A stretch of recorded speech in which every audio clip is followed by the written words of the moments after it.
Hey there, everybody. Just getting started here. I'm Jessica Collins from forestbathingcentral.com, and I wanted to talk to you about something today. And don't worry about the title, that's kind of a tongue-in-cheek thing. You don't get out enough. Tongue-in-cheek because I'm the last one to talk about that. I barely leave the house. I mean, I work from home, so I maybe leave the house twice a week on a normal week. So I just think we all can get out more, and especially when it pertains to forest bathing and nature and things like that. So this video has really kind of been building inside of me for a few days, actually longer than that, but like the last few days were sort of a trigger for it. Yesterday, let me just give you some background information to make my point here.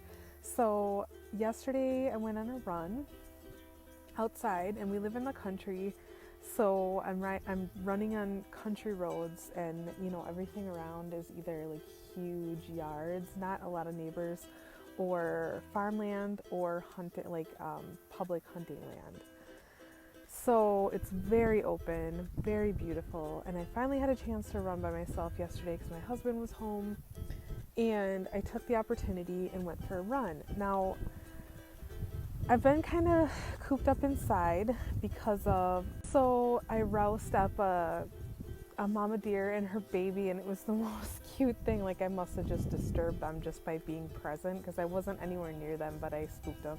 So mom is like bounding, and she's jumping, running, and she's just like beautiful galloping, and the little baby's like trying to catch up behind her, and it was so cute. I was laughing because it just looked so funny and super adorable.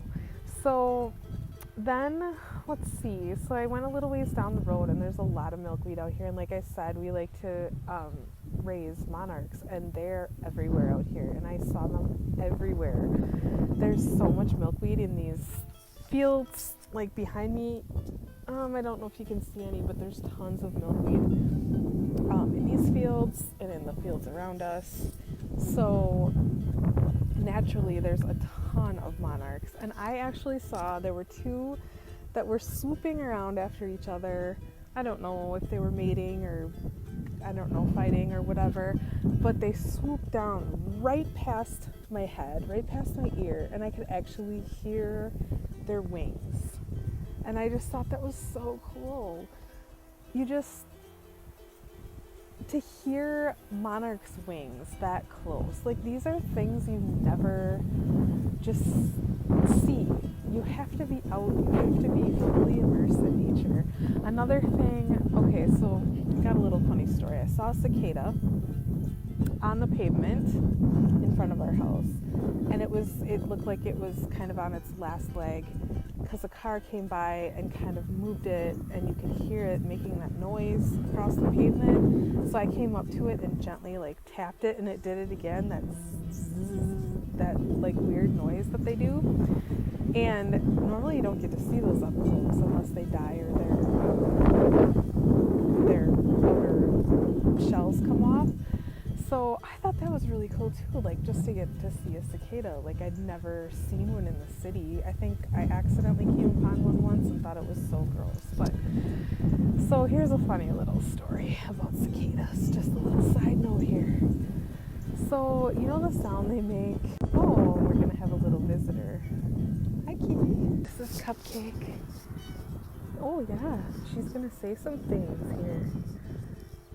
She's another little person we never would have come across if we hadn't moved out to the country. So okay, the noise that cicadas make, that zzz sound that's up in the trees and stuff, and you hear it all summer. Okay, so I'm pretty sure my mom told me once that was the sound in the telephone and electricity lines. I always thought that's what that sound was. Always. Like, until I was in my mid-20s, and I found out that was actually bugs. And it's like one of those things that you don't, like, nobody ever taught you, and all of a sudden you learn when you're an adult, and you're like, the whole world is different now. Like, the whole world is totally different now. So I don't know if my mom was trying to protect me, like, because in our house bugs were yuck and we just didn't deal with them very well. So I wonder if she just did that to, like, not freak me out. But anyway, now I know better, but I still think of that every time I hear them. At first I'm thinking, oh, electricity. Oh wait, no, that's the cicadas. So that's a funny little side story. That's what that cicada in the road reminded me of. So anyway, then I continued my run. There's a big hill behind me here, like way back there. You have to take this road down, turn and turn again to get up that hill. And so I run up to the top of the hill, and I love this hill for running because it's quite the challenge. And the next day my hips always are really tight, but I know that I've done something major, like rather than run on the treadmill. So I get to the top, and there's this huge field of the most beautiful yellow flowers. I don't know what they are. I should look it up. But like gorgeous. It wasn't sunflowers or daisies or anything. It was something different. And it was like I'd never seen that before. Like, I've gone up that hill many times. There's a pond over there and some really cool things to look at, but I had never seen this field full of blooming flowers. And it's probably just a seasonal thing. Like, maybe if I go up there in a month, they won't be blooming, or if I would have gone up there last month, they wouldn't be blooming. So it's a totally different experience every time. And I can think of so many examples of this type of thing where if we weren't outside, we never would have seen these like really cool miracle type things. My son and I were at a park in town, which is on the river, and one day we saw an eagle swoop down, catch a fish, and take off again. Like that's probably for most people a once in a lifetime thing. I mean, it might be for me, I don't know, but we see eagles a lot out here, but never see one swoop down. And actually, when we were living in the city, I had not seen an eagle for like 10 years, like one every 10 years maybe. And now out here, you look up into the sky, and every once in a while you see the white head and the eagle, and it's just amazing, because it's just, if you were inside, if you lived your life through the windows, if you are boxed in all the time, you're never going to see this stuff. And it's just like miraculous, some of these things that happen in nature. And I know this sounds kind of sappy or something, but it's so true that if you're not watching, if you're not paying attention, if you're not getting yourself out there, you're never going to see these things. And why do we even need to see any of these things? Well, I think that, seeing eagles, seeing cicadas up close, seeing all these things, I think it hones intuition for one thing. I think just being more, that's basically what intuition is a really good sense of awareness, just sort of more in tune with the subtleties that happen around you. And you can sense things, and that's really what this type of awareness fosters. I just feel like the more indoor our lives have been, and this is obviously true, the more blocked off we've been. And it really, when you've been blocked off like that and then you get outside, you really notice all the things you've been missing. And I guess that's kind of what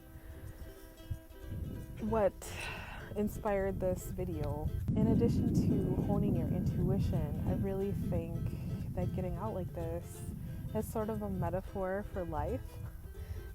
For living life fully, living life with your full body. Full body living. That's like my guiding principle for everything. Full body living life with your full body. So this awareness, this getting out, this noticing, paying attention, opening your eyes, opening your heart. It's just a metaphor for everything you do, everything.